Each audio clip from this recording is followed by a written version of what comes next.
गर्मी का मौसम था और बड़ी ही कड़कती धूप थी। भोंदू पूरी मेहनत से अपने खेतों में काम कर रहा था।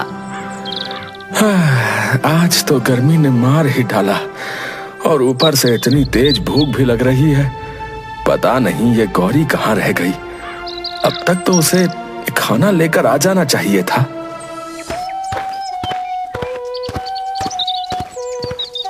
भोंदू गौरी के इंतजार में भूखा बैठा होता है और गौरी तो अभी तक घर से निकली भी नहीं होती है।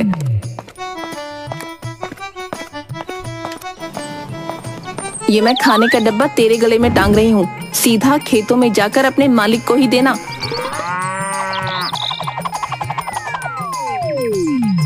और हाँ, यहाँ रास्ते में टहलने मत लग जाना, समझी?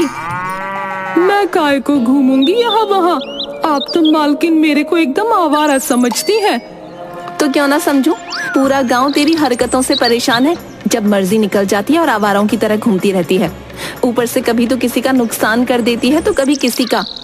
अरे मालकिन, जरा थोड़ा अपनी ट्रेन को ब्रेक लगाओ। आज के लिए मेरी इतनी तारीफ काफी है। अपन अब चलती है, मालिक अपन का इंतजार कर रहा होगा। हाँ हाँ, जल्दी निकल। पता नहीं कौन कौन सी फिल्में देखकर डायलॉग बाजी करती रहती है। गौरी मटक मटक के आराम से चल रही होती है। उसकी चाल एकदम ऐसी होती है कि मानो कोई हीरोइन चल रही हो। अरे ओ गौरी, अरे कहाँ चली हमारे गांव की हीरोइनी? अरे भीड़ू, मेरे गले में डब्बा नहीं दिखता क्या तुमको? मैं जा रही है अपने मालिक को खाना देने। अच्छा अच्छा, जाओ जाओ, बस याद रखना कहीं भूल मत जाना। अरे ये सब के सब मेरे पीछे पड़ गए हैं।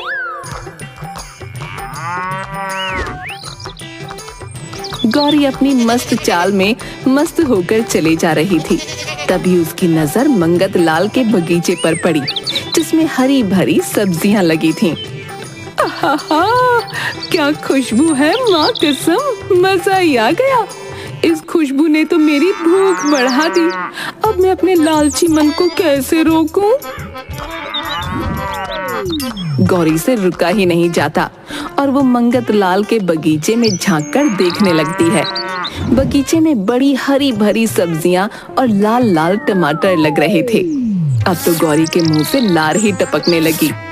रुक जा गौरी, रुक जा, वरना कहीं मालकिन को पता चला तो तेरी काली चमड़ी को उधेड़ कर तुझे गौरी ना कर दे। गौरी अपने मन को समझाकर पीछे हट जाती है, पर उसका मन नहीं मानता।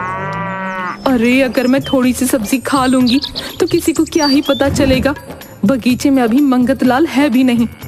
गौरी चुपके से मंगत लाल के बगीचे में घुस जाती है और उसकी सब्जियां खाना शुरू कर देती है।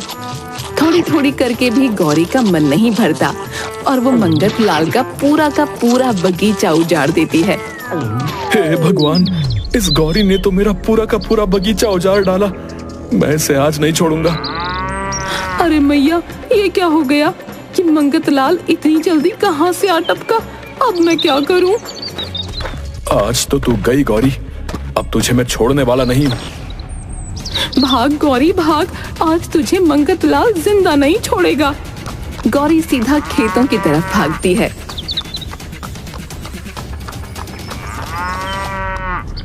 अरे गौरी, क्या हुआ? तू ऐसे भागती हुई क्यों आ रही है? मुझे बचा लो मालिक, आज मुझे बचा लो। मैं पक्का इसके बाद कुछ नहीं करूंगी। पर तूने आज क्या कांड कर डाला?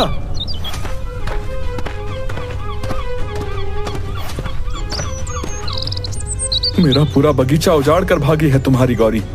पता है कितना नुकसान कर दिया मेरा? मुझे अभी के अभी अपने नुकसान की भरपाई चाहिए। ये क्या किया गौरी तूने? तुझे पता है ना घर के हालात क्या हैं? और तूने इतना बड़ा नुकसान कर डाला।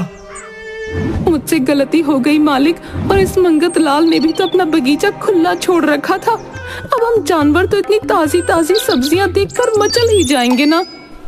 ओहो, देखो तो, ये तो वही बात हो गई कि उल्टा चोर कोतवाल को डांटे। देखो मंगत लाल, मेरी गौरी ने बहुत बड़ी गलती की है। तुम इसे इस बार माफ कर दो।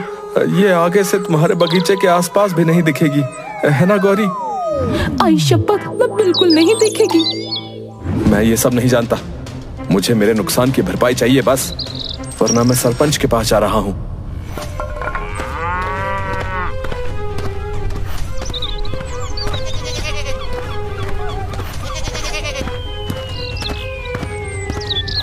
मंगतलाल सरपंच से जाकर सब बातें बता देता है।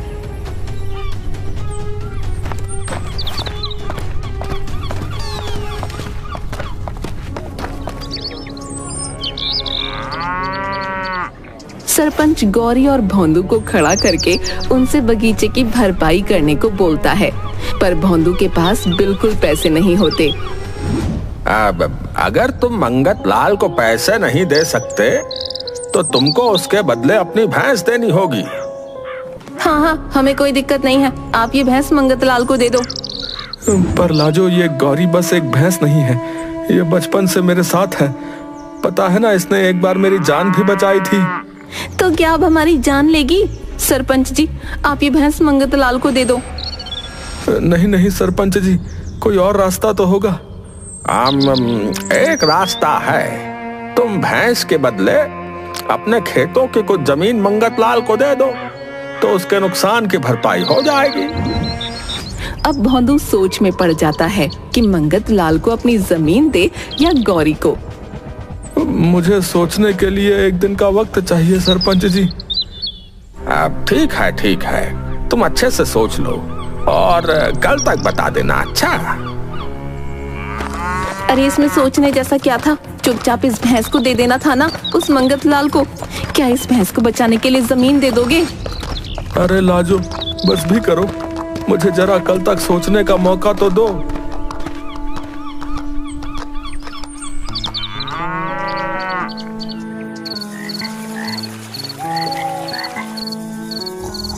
रात को लाजो आराम से सो रही होती है, पर भोंदू इसी चिंता में अभी तक जाग रहा होता है कि आखिर वो कल क्या फैसला लेगा। गौरी को अपने मालिक की हालत पर बड़ा तरस आ रहा होता है। वो रात को अकेले ही घर से निकल जाती है। घूम ले गौरी, आज अच्छे से घूम ले।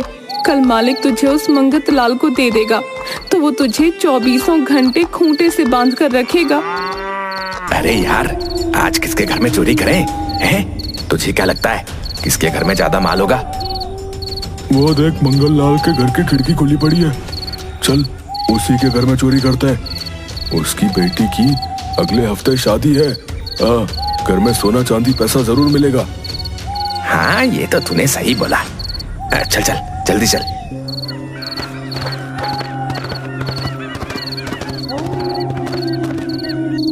अरे मोरी मैया, ये तो दोनों मंगतलाल के घर में चोरी करने के बारे में सोच रहे हैं।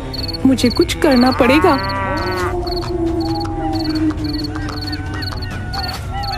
दोनों चोर मंगतलाल के घर में घुस जाते हैं और वहां से सारे जेवर और पैसा पोटली में बांधकर खिड़की से कूदकर भागने लगते हैं। गौरी मंगतलाल के घर के आगे खड़ी होकर खूब आवाज देती है, पर मंगतलाल तो घोड़े बेचकर सोया पड़ा होता है। अब मुझे ही कुछ करना पड़ेगा। गौरी उन दोनों चोरों के पीछे भागती है। दोनों चोर गांव के कोने में एक टूटे फूटे घर में रहते हैं। वो घर के बाहर उस पोटली को जमीन में गाड़ देते हैं। अच्छा, तो यहाँ छुपा रहे हैं चोरी के गहने और पैसे। कोई नहीं, मैं भी बहुत तेज हूँ, इनके जाते ही सब निकाल लूंगी। जैसे ही दोनों चोर घर के अंदर सोने के लिए जाते हैं, गौरी जमीन खोदकर वो पोटली बाहर निकाल लेती है और अपने घर में आकर संभाल कर एक कोने में छुपा देती है। अब मैं मालिक को सुबह उठते ही सब बता दूंगी, फिर वो चोर भी पकड़े जाएंगे और मंगतलाल मुझसे खुश होकर मुझे माफ भी कर देगा। गौरी मजे से सो जाती है। जैसे ही सुबह होती है, भोंदू के घर के आगे शोर सुनाई देता है। सब लोग शोर सुनकर उठ जाते हैं। मैं बोल रहा हूँ, चोरी इसी ने की है। आप चाहो तो तलाशी ले लो घर की। ठीक है, तुम थोड़ा सब्र रखो। अरे ये मेरे घर में शोर कैसा है? मंगतलाल, तुम, सरपंच जी, आप, ये सब गांव वाले, आप सब इतनी सुबह सुबह यहाँ कैसे? अभी सब पता चल जाएगा।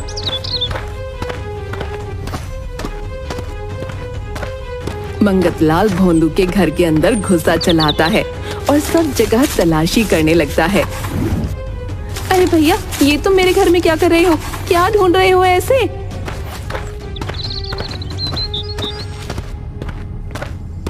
ये देखो सरपंच जी, मैं बिल्कुल सही था। इसने ही मेरे घर रात को चोरी की थी। ये तुमने बिल्कुल गलत किया भोंदू। हम तुमको ईमानदार किसान समझते थे, पर तुम तो चोरी करने पर आ गए। आज पंचायत में इसका फैसला होगा। चलो मंगतलाल। हे भगवान, आपने मंगतलाल के घर पर चोरी की?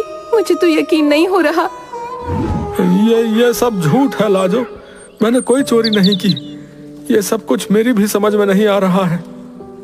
अरे ये तो सब उल्टा ही पड़ गया। मैंने तो मालिक को बचाने का सोचा था, पर मालिक तो चोरी के इल्जाम में फंस गए। कुछ सोच गौरी, कुछ सोच। ये सब जो हो रहा है वो तेरी वजह से हो रहा है। दिन के वक्त पंचायत में सब लोग इकट्ठा होते हैं। भोंदू बार बार यही बोलता रहता है कि उसने चोरी नहीं की, पर सबने देखा होता है कि गहने भोंदू के घर से मिले हैं, इसलिए भोंदू कसूरवार साबित होता है। तुम्हारे पास खुद को बचाने के लिए कोई सबूत नहीं है, इसलिए अब तुमको चोरी के जुर्म में जेल तो जाना ही पड़ेगा।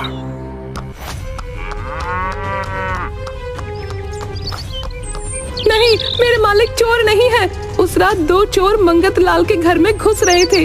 मैंने खूब आवाजें भी दी, पर कोई उठा ही नहीं। फिर मैंने उन चोरों का पीछा किया और वो पोटली वापस लाकर घर में रख दी, ताकि अगले दिन अपने मालिक को दे सकूं। पर सुबह सुबह ही मंगतलाल हमारे घर सबको लेकर आ गया।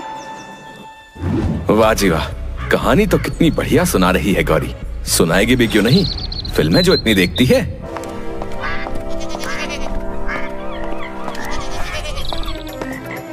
गौरी झूठ नहीं बोल रही है। रात को गौरी की मुझे चिल्लाने की काफी देर तक आवाज आई थी, पर मुझे लगा वो हमें परेशान करने आई है। गौरी की बात में कुछ तो सच्चाई है। हमें ऐसे भोंदू काका को सजा नहीं देनी चाहिए। अब ऐसी बात है गौरी, तो बताओ कहाँ रहते हैं वो चोर? गौरी सबको लेकर उन चोरों के घर जाती है। जैसे ही सरपंच घर का दरवाजा खोलता है तो सामने बैठे दोनों चोर चोरी किया हुआ पैसा गिन रहे होते हैं। गांव के लोगों को देख दोनों चोर खिड़की से भागने लगते हैं, पर गांव के लोग उनको पकड़ लेते हैं। अब पंचायत में दोनों चोरों को सजा मिलती है। भोंदू बेकसूर साबित होता है, पर अभी उसको फैसला लेना होगा कि वो मंगतलाल को अपनी जमीन देगा या अपनी भैंस। अब मुझे कुछ नहीं चाहिए सरपंच जी। आज गौरी की वजह से मेरे पैसे और मेरी बेटी के गहने मुझे वापस मिल गए। मुझे और क्या चाहिए। गौरी, तुमने मुझे बचा लिया। मैं तुम्हारा बहुत आभारी हूँ। हाँ, हम सब गौरी के आभारी हैं, क्योंकि गौरी ने न जाने कितने गरीब लोगों को लुटने से बचाया है। और भोंदू को अपनी गौरी पर बड़ा ही गर्व महसूस होता है।